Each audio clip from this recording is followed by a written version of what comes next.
Anaa sa 11 ang natalang positibong kaso sa COVID-19 nga dunay history of visit sa New Davao Matina Galliera sa Davao City. Atong sayron kung unsa ba kapaspas ang transmission sa mga daghang lugar nga tawo sama na lang sa sabungan. Atong sayron sa report ni Argil Relator. Sa pinakaulahing report gikan sa DOH-11, 11 ka mga positibo sa COVID-19 ang gikan ni Tambong ug Sabong sa New Davao Matina Galliera sa Davao City. Tulo niini ang namatay na.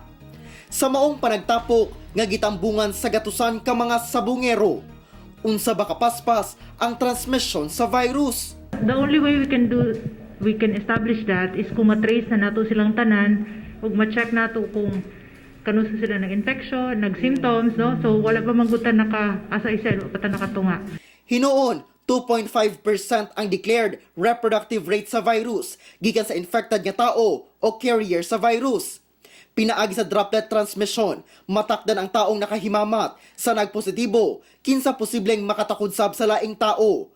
Ug tungod sa kadaghan sa tao sa sabungan, posible kining magtakod-takod, ilabi na nga usa ka semana nidagan ang maong sabong.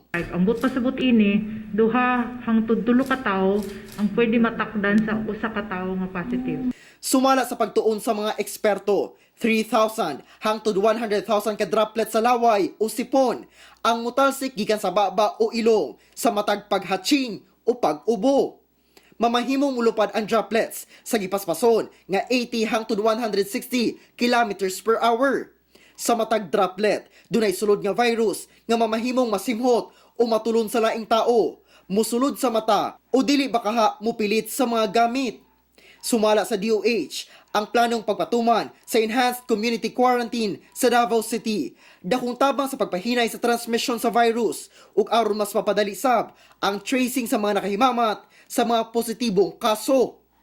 Ako si Argil Relator para sa One Mindanao.